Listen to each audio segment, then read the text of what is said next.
Olá, estamos começando mais um programa Oficinas de Gestão, Oportunidade de Desenvolvimento, executado pelo Departamento de Ciências da Administração do Centro Socioeconômico da Universidade Federal de Santa Catarina. Uma oportunidade para vocês, estudantes de graduação e pós-graduação em administração, ampliarem conhecimentos, aproveitando-os como atividades complementares às suas formações.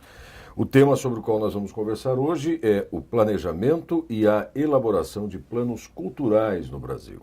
Para isso, eu tenho aqui ao meu lado a professora Heloíse Helena Livramento Delanhello, pós-doutora em Novas Teorias e Metodologias de Estudos sobre Formas Alternativas de Organização pela Universidade Essex, na Inglaterra. Também doutora em Engenharia de Produção pela Universidade Federal de Santa Catarina, com bolsa na Escola de Administração Pública da University of Southern California, em Los Angeles. Professora Heloíse é mestre em Administração pela UFSC, bacharel em Administração pela Universidade do Estado de Santa Catarina e em Letras Português e Inglês pela Universidade Federal. Professora do Departamento de Ciências da Administração e coordenadora local do Grupo de Pesquisa Observatório da Realidade Organizacional. Também coordena um grupo de trabalho sobre organização, cultura e política no Congresso Brasileiro de Estudos Organizacionais e, além disso, vem desenvolvendo projetos de pesquisa sobre novas práticas organizativas, especialmente aquelas que se distanciam do modelo de gestão empresarial. Professora Heloíse, antes de mais nada, muito obrigado pela disponibilidade de estar aqui e pela oportunidade de podermos conversar sobre esse tema. Ok, eu é que agradeço a oportunidade, né? Que bom. Vamos lá, vamos começar então, talvez pelo que pode contextualizar melhor o tema planejamento e elaboração de planos culturais no Brasil. Qual é, de fato, o papel, a importância, a dimensão que um planejamento tem na elaboração das políticas culturais para a gente aqui, na nossa realidade nacional?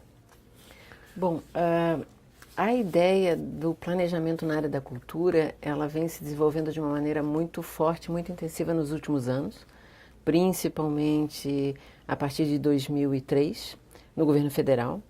E ela está relacionada com todo um esforço de estruturar e institucionalizar a área da cultura de uma forma que as políticas públicas deixem de ser transitórias e que não tenham continuidade para ter um papel de política pública de Estado. Nesse sentido, uma série de ações, instrumentos vêm sendo desenvolvidos para constituir o que a gente chama do Sistema Nacional de Cultura. Faz parte de uma batalha, de uma luta, de um esforço muito grande de quem está na área da cultura, de estruturar um sistema por meio de uma série de elementos ou instrumentos. Um conselho de política cultural, ter fundos de cultura especificamente para financiar a área, conferências de cultura, e o planejamento e os planos de cultura também são elementos importantes nesse processo de estruturação. Ou seja, o planejamento ele vem contribuir para a estruturação da área da cultura, de forma que as políticas públicas nessa área elas tenham um caráter mais permanente e não transitório e característico de descontinuidade, como comumente vinha sendo feito no país, né? Então, é um instrumento de gestão importante para garantir esse processo, né, de mais longo prazo, de uma orientação que tenha uma ideia de continuidade, que tenha relação com a realidade do país e das diferentes unidades da federação. É possível, ou é muito ousado, pretender comparar com, por exemplo, o Plano Nacional de Educação ou o Sistema Único de Saúde, que são constituídos, e falo das áreas talvez mais sensíveis, né, de qualquer política de Estado, em qualquer instância federal, municipal ou estadual, de modo a que você constitua mesmo um sistema que possa ser visto de forma sistemática e, portanto, com um conjunto de etapas e ferramentas. É mais ou menos comparável a isso? Sem dúvida alguma, sem dúvida alguma. A área da cultura ela vem tentando se estruturar de maneira semelhante, né, as áreas que você mencionou, de saúde, educação, mas a área de meio ambiente, esse esforço de estruturação de uma série de sistemas no país vem acontecendo realmente nos últimos anos.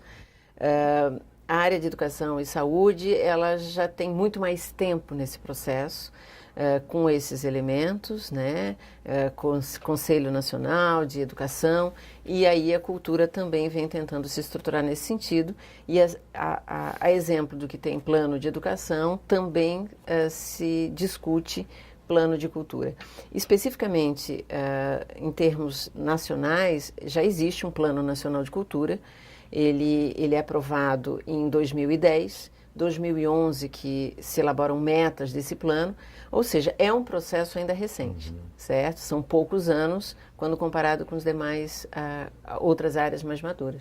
Mas é justamente sobre esse processo, como um dos elementos na estruturação do sistema, que o planejamento e os planos de cultura vêm sendo pensados e trabalhados, e é o que a gente tem se envolvido e orientado a esse respeito. Agora há pouco você fez menção a essa diversidade que a cultura representa, com fatores locais muito importantes, muito fortes, e no fim das contas, de quem é a responsabilidade ou a quem cabe a atribuição de organizar e elaborar os planos? É do município? É de uma região, um território? É de um estado? Ou é do país no âmbito do governo federal? Ok. Na verdade, as atividades da cultura, elas acontecem nos municípios, nos locais, mas a gestão, né, da cultura, ela acontece tanto no nível do governo federal, quanto estadual, quanto municipal. Então, nessas três esferas, existe gestão da cultura, existe a definição de políticas públicas de cultura. Então, são esferas onde o planejamento ocorre. Está diretamente relacionado com gestão pública da cultura, certo? Então, como uma função da administração pública da cultura, o planejamento, ele vai acontecer nos três níveis, tanto nacional, quanto estadual e municipal. Então, com dimensões diferentes. Sem dúvida, porque aí é a esfera de atuação de cada um. Mas, sem dúvida alguma, existem ações que são sob responsabilidade, né, e preocupação nacional, estadual e municipal. E, nesse sentido, os órgãos responsáveis por coordenar um processo de elaboração e depois monitoramento de um plano de cultura são os órgãos, aí no caso o governo federal ou estadual ou municipal de cultura. Os órgãos responsáveis pela cultura nesses três níveis que são os responsáveis pela coordenação do processo. Não se diria pela elaboração. Como eu falei, do Plano Nacional, a gente já tem um belo exemplo que foi coordenado pelo Ministério da Cultura, mas com um processo que envolveu uma ampla participação de uma série de setores. Mas a responsabilidade pela coordenação do processo de elaboração e depois implementação e acompanhamento, monitoramento, sempre é do órgão gestor da cultura nesses três níveis, certo? Até porque eu posso aqui estar cometendo um equívoco, e se estiver a professora obviamente vai me corrigir, mas os atores na área da cultura, eles têm diferentes formas de se organizar e alguns deles até nem são tão organizados, né? Então talvez o papel dessa política de gestão, mesmo num pequeno ou médio município, seja articulá-los e responder a demandas que eles tenham, cada um com o seu modo de operar, né? Você tem um artista de rua, por exemplo, você tem pequenas comunidades que têm o seu coral, a sua banda de música, e que são modalidades de estruturação diferentes, modalidades de organização diferentes, que precisam ser respeitadas também. Então, o papel de um gestor, até no município, talvez seja quase tão complexo como definir uma política nacional de cultura, né, que alcance o país sem inteiro. dúvida. A complexidade dessa área, ela não é pequena e vai envolver respeitar e lidar com isso. Mas uma questão interessante é que não só para o planejamento, mas o sistema em si tem outros componentes, como conferências, como conselho de política cultural, e que já são, pelo menos esses dois elementos que eu posso citar, componentes importantes que implicam a organização do campo da cultura. A exemplo dos outros campos, como a gente falou. Isso quer dizer que é um processo ainda inicial, não dá para dizer que está consolidado, mas implica que as diferentes linguagens, as diferentes formas de manifestação e produção da cultura, aqueles envolvidos, se organizem. certo? Então, fala-se a organização de setoriais, por exemplo, livro e literatura, música, dança, teatro, cultura tradicional, indígena, ou seja, uma série de sujeitos, produtores culturais, que passam a ter que se organizar em grupos no município, mas no município depois se tira representações estaduais e se discute também representações num Conselho Nacional. Ou seja, aqueles que participam de conselhos são representantes desses sujeitos, certo? Tanto da sociedade civil como também da própria administração pública, né? E também, só para completar, envolve o cidadão que não necessariamente é um produtor, né, e um agente cultural, que para elaborar um plano de cultura, o planejamento também vai envolver a sociedade de maneira geral. Aí sim são sujeitos, o cidadão comum, ter espaço de participação nesse processo. Então, para o gestor, é fundamental estar atento a isso. Ele coordena a gestão pública, ele coordena o processo, mas o envolvimento de todos esses atores e que vai exigir muita organização deles para participar. Para poder participar. Mas, de qualquer forma, o Plano Nacional de Cultura, o instrumento que já existe, a professora fez menção a 2013, é isso? 2010 foi aprovado o plano. Ele aponta alguns princípios para a definição, né? Dá para a gente destacar, talvez, algumas dessas definições norteadoras, a partir de que princípios é preciso planejar a cultura, é possível planejar? Na verdade, assim, o Plano Nacional, ele foi fruto de um processo de pelo menos 5 anos, certo?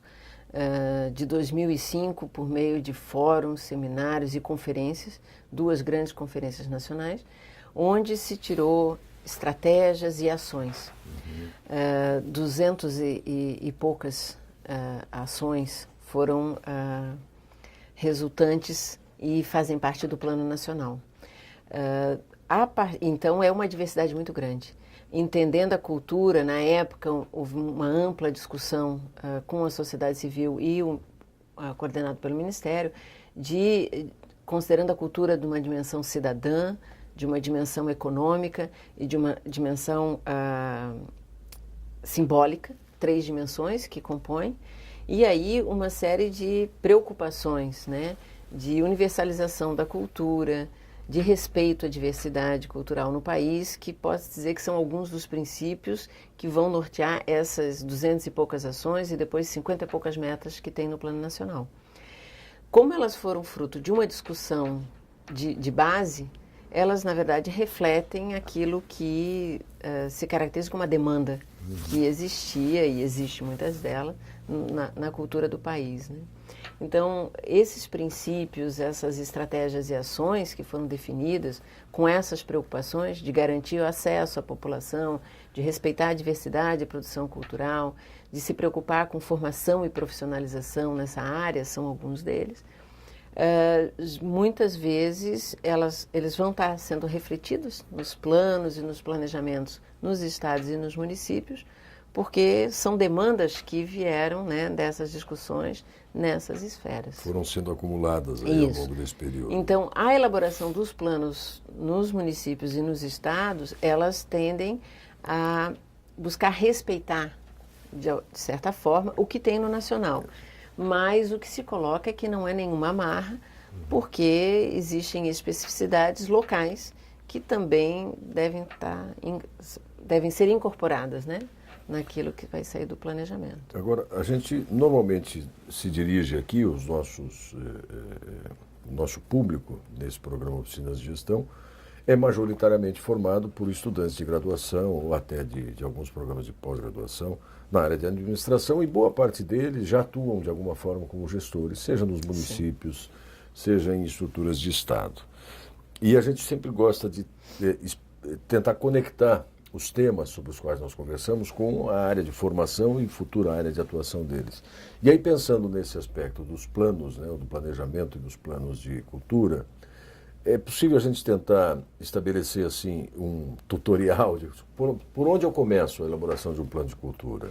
Existe uma metodologia, existem ferramentas que estruturam os passos a serem seguidos, enfim. Como é que a gente podia tentar sintetizar isso, professora? Bom, eu acho assim, O que tem que conter um para a plano, gente, né? isso, para as pessoas da área de administração é muito importante, eh, pela nossa formação, o que a gente trabalha, né, enquanto objeto, né, de ferramentas disponíveis. E eu diria assim, antes de chegar nos passos, talvez, todo planejamento ele tem uma dimensão técnica e política, e isso é importante para todo gestor e qualquer estudante profissional da área se dá conta.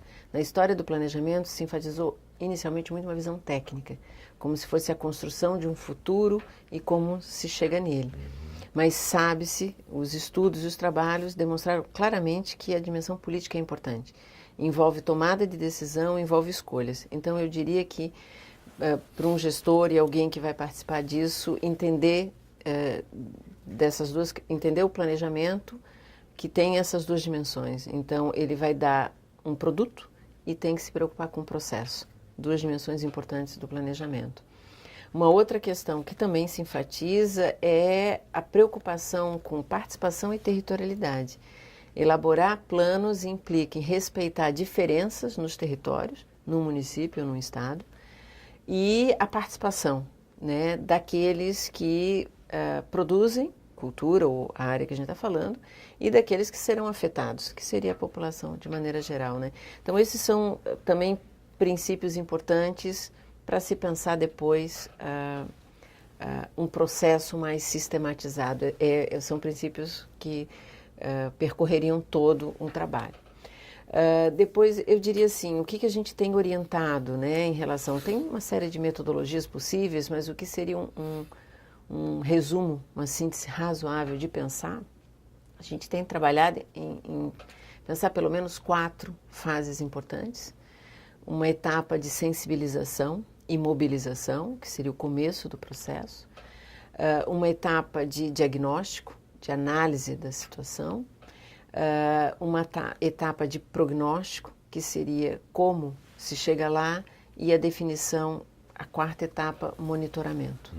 Então, retomando, né, um momento de sensibilização e mobilização, um momento de diagnóstico, um momento de prognóstico e um momento de monitoramento e avaliação.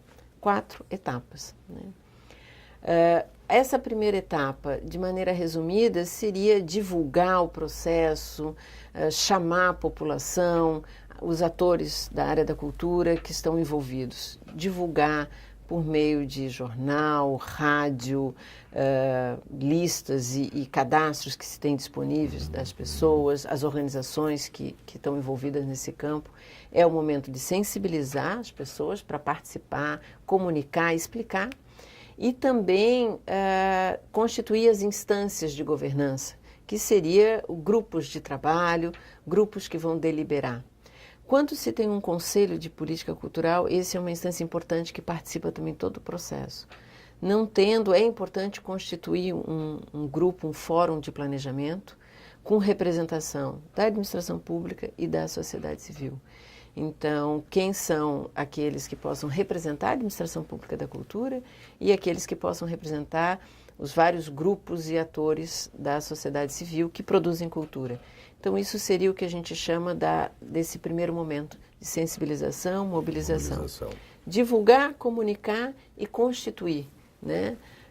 Quem no órgão de cultura vai estar responsável, quem são os técnicos que vão trabalhar a comunicação e a sensibilização, né? Estruturar um site, um blog, os canais de comunicação que vão fazer parte de todo o processo. Essa seria a primeira etapa. Nessas instâncias, esse fórum que eu falei com essa representação, geralmente participa da coordenação do processo e é importante na deliberação final, porque o processo de planejamento se levanta demandas e se organizam, né, essas ideias. A partir dessa constituição inicial, a ideia é, por meio de escutas, né, de maneira organizada, por fóruns locais, com setoriais, com distritos, nos bairros, nos municípios, ou nas setoriais, ou a gente diz porque tem município que não tem uma setorial, mas tem município que tem uma setorial da música, da dança. Captar, que é o que a gente chama do segundo momento, né, que é o diagnóstico, é levantar qual é que é a realidade, né, qual é a situação da cultura, e aí é o que se tem de recurso, o que se tem de produção cultural, quem são as pessoas envolvidas, como se dá a própria gestão pública, né, como é que está estruturado. Então, que é a etapa seguinte que eu chamei de diagnóstico. Se levanta as informações disponíveis, podem ser informações já em cadastros, em sistemas de informações, informações que as pessoas que participam vão estar colocando, né, sobre o diagnóstico, a realidade que existe no estado ou no município. A partir dessa análise, nessa etapa, se identifica desafios e oportunidades, os problemas, as dificuldades e as potencialidades, e ali se definem os objetivos, ou seja, qual é o cenário futuro para a cultura, né? A gente quer se definir um prazo, normalmente vai se trabalhar com longo prazo, 10 anos, o que se quer para a cultura nos 10 anos. Então, a etapa do diagnóstico se fecha com a definição desses componentes, né? Desafios, oportunidades e objetivos, onde se quer chegar. E no prognóstico, que é a etapa seguinte, também por meio desses grupos de trabalho, desses fóruns, se tem que pensar, bom, se a gente tem esses objetivos de garantir acesso, né, à população às produções culturais, ou garantir o respeito à diversidade como grandes objetivos para 10 anos, quais são as estratégias, quais são as ações e quais são as metas. Isso é a fase muito trabalhosa de um prognóstico, onde qual é o caminho, né?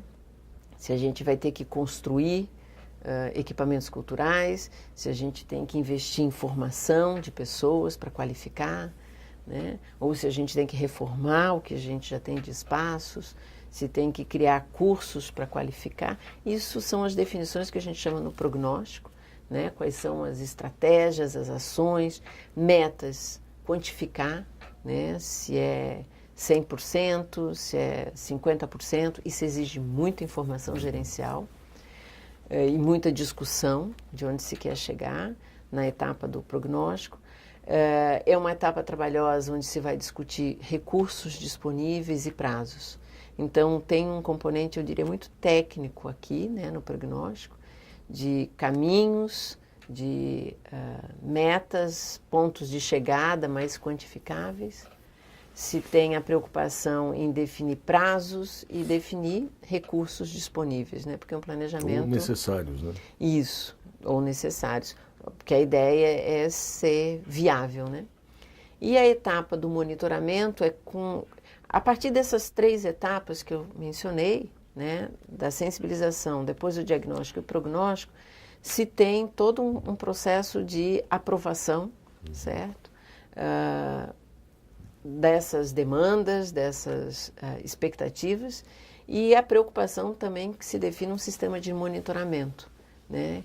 Quem vai monitorar, geralmente o órgão gestor, mas quais são os sistemas de informação, quais são os indicadores que vão ser utilizados, que é a etapa seguinte, definir um sistema de monitoramento e avaliação e acompanhamento.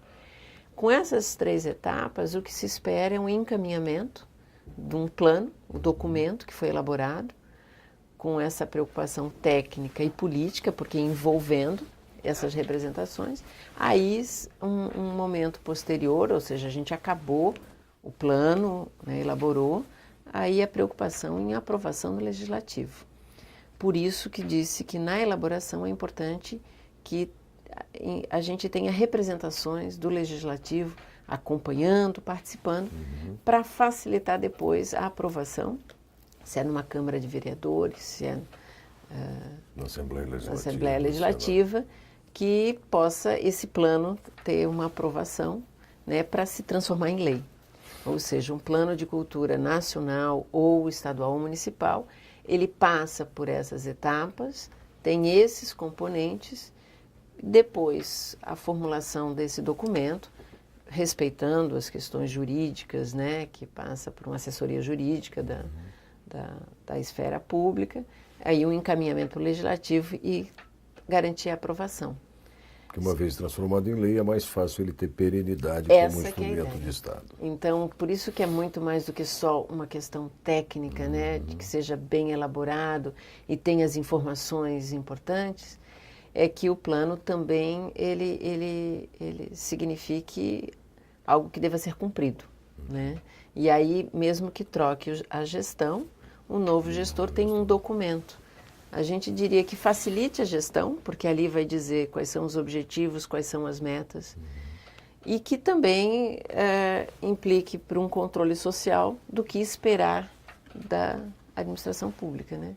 Que seria o cumprimento daquelas ideias, né, que foram colocadas. Agora, professora, quais são as principais dificuldades que existem quando se tenta elaborar um plano, ou se propõe elaborar um plano? Quer dizer, é o diagnóstico, para ficar talvez nas etapas, é o prognóstico, é a existência ou ausência de recursos, é a dificuldade, por exemplo, de mobilização de alguns setores? Como é que a senhora tentaria vamos tentar expor falar. assim? Eu acho um pouco de tudo. Pensando nessas etapas e naquilo que eu falei de entender o planejamento na perspectiva, né, técnica e política ou do documento e do processo. Eu acho que isso nunca pode ser esquecido pelo gestor. E aí eu diria que tem uma série de dificuldades nesses dois pontos, né?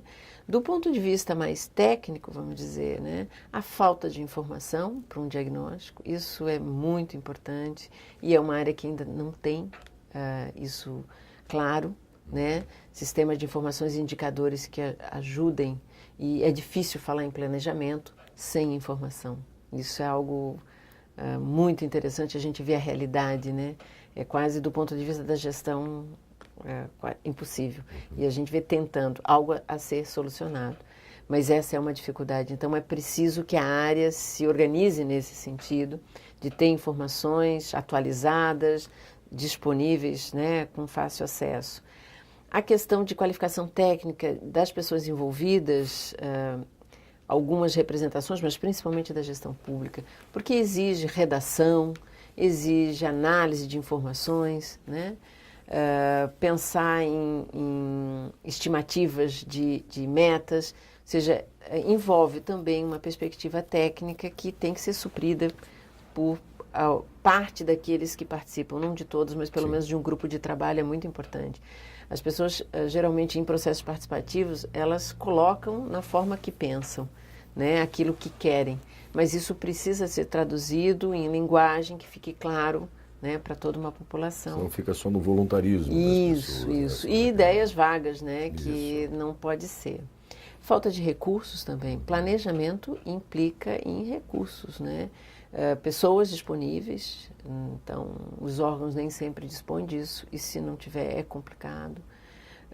Financeiros, porque para garantir a ideia de territorialidade significa escutar, significa viajar muitas vezes, né, no Estado, garantir eventos que ocorra a mobilização, recursos para divulgar o processo. Então, são questões, eu diria assim, muito importantes do ponto de vista mais técnico, né? Disponibilidade de informação, qualificação técnica das pessoas envolvidas e recursos, né? Humanos e materiais, acho que são pontos importantes.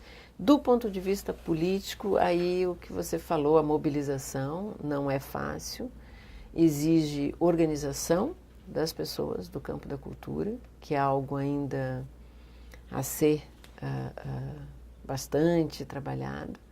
Isso para a gente da área da administração é muito interessante, ou seja, exige organização daqueles interessados, né? E também da gestão pública, né?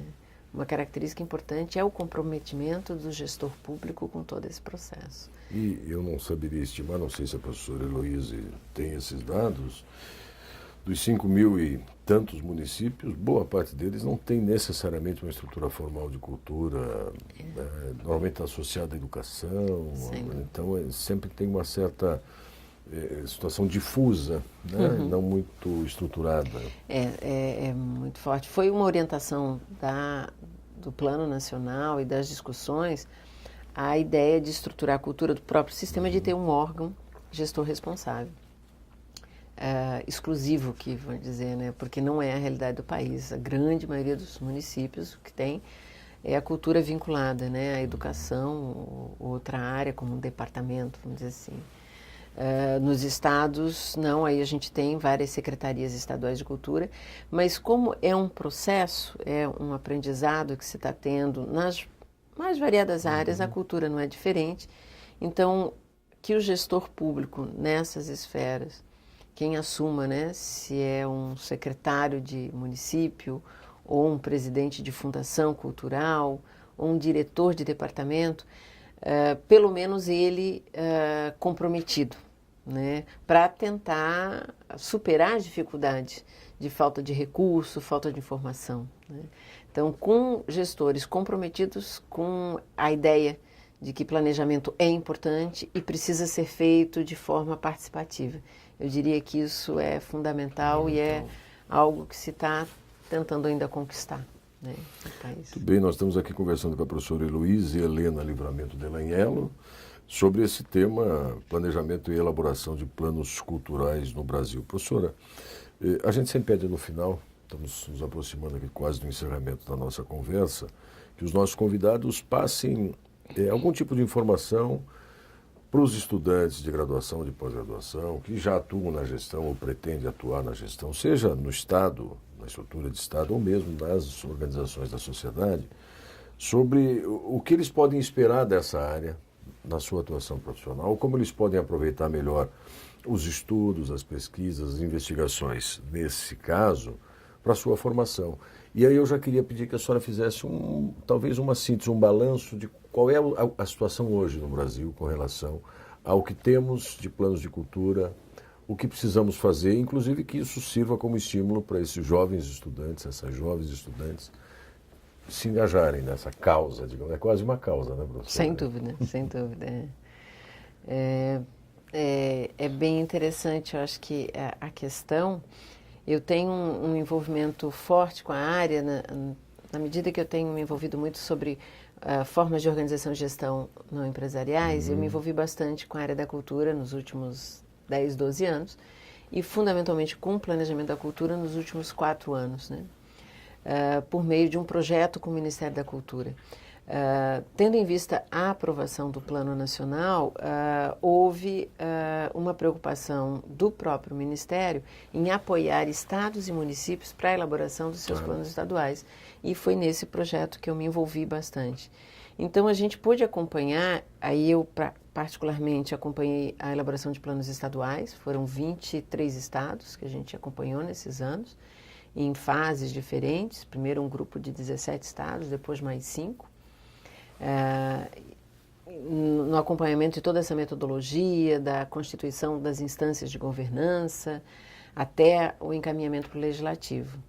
E a Universidade Federal da Bahia acompanhou a elaboração de planos municipais de cultura.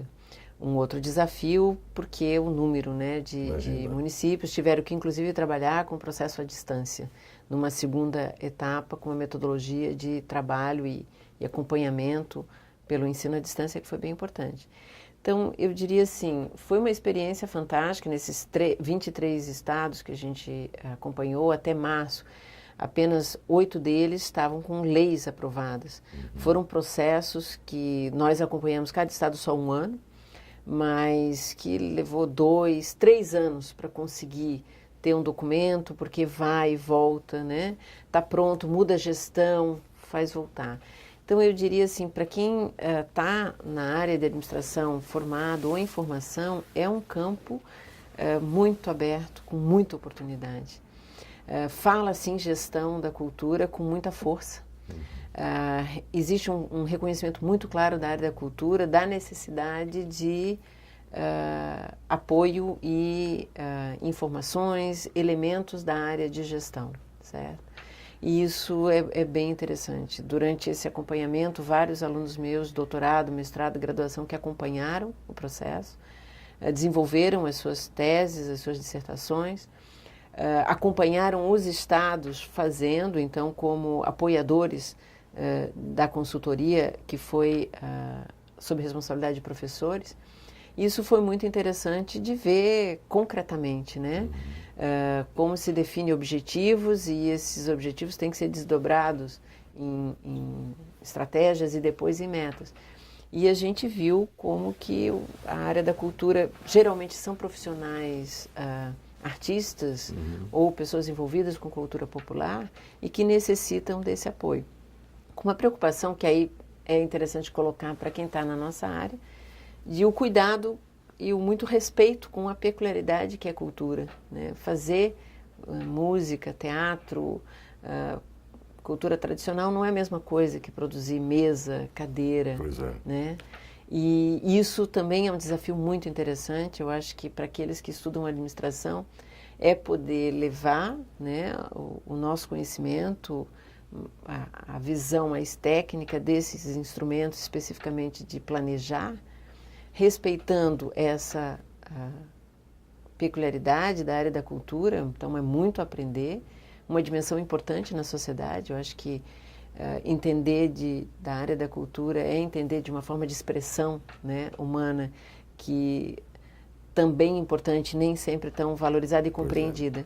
Então, eu diria que, sim, para os alunos tem muita oportunidade nos municípios mesmo, com 5 mil municípios, e com a aprovação do plano, o apoio do Ministério, se abriu, né, a sensibilização dessa área para essa necessidade, não só de planejamento, eu diria. É um sistema vasto de informação, campo de estudo, de coisa. formação e de atuação profissional. De atuação muito grande. Que bom, professora, talvez fosse o caso da gente pensar numa terceira dimensão do planejamento da cultura, que seria uma dimensão estética, né? Tem a política, tem a técnica e vamos pensar na estética, né? É um outro desafio. Essa liberdade das pessoas expressarem, enfim, os seus vícios e virtudes, as delícias e prazeres. Professor Luiz, muito obrigado, muito agradável essa conversa, parabéns pelo trabalho. E vocês que nos acompanharam também, fiquem atentos no ambiente virtual, na página do programa Oficinas de Gestão da Internet para nossos próximos programas. Até a próxima.